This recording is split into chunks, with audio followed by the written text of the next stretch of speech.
Hi, my name is Jeremy Roa, and this is the first video of the Angloclass, where we will talk a little bit about William Shakespeare.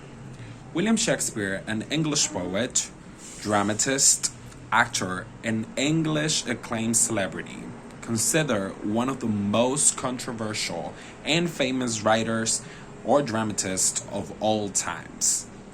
Shakespeare was born on April 23rd in 1660 in a little town of Warwickshire called Stratford-upon-Avon in England. Absolute knowledge of his life cannot be claimed by anyone, as there is no factual knowledge available of his journey. However, just looking at the contemporary allusions to his talent and work, it is a little bit more than enough to make a standpoint of his greatness. As the information about his life is very unclear, it tends to be extremely difficult for investigators to speak about his earlier days. Nonetheless, we know he was the son of John Shakespeare, who was a burgess of the Borough of England, and Mary Arden, who was the heiress of an ancient land.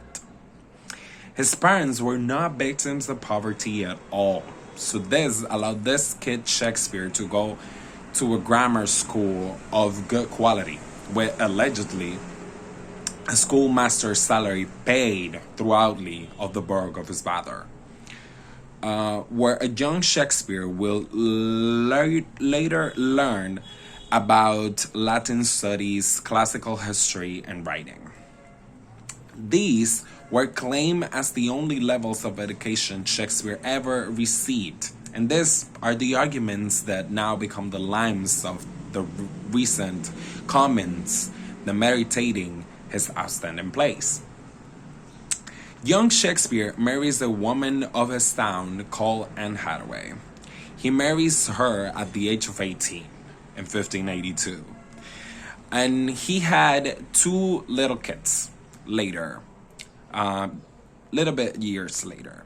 Little twins Judith and Hamnet, who will die 11 years later. At the age of 24, he moves to London and leaves his family living in the town to watch him birth and grow, where his life as a writer and actor will later come to life after joining the Lord Chamberlain Company of Players, or the Kinsmen in that era, which will be a little bit of an equivalent to an agency of bards. And just right there, his most exciting works of art and full irony, rhetoric, and talent started joining stardom. And that's the moment when he will later witness the marvelous plays of himself, such as Romeo and Juliet, Macbeth, and Hamlet. Shakespeare marked his fingerprint in literature since the moment he wrote the first poem. There should be no doubt about his greatness and his remarks and power to English literature.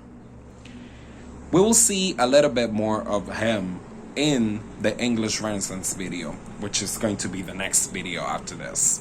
So I thank you very much for watching this video, and see you on to the next one.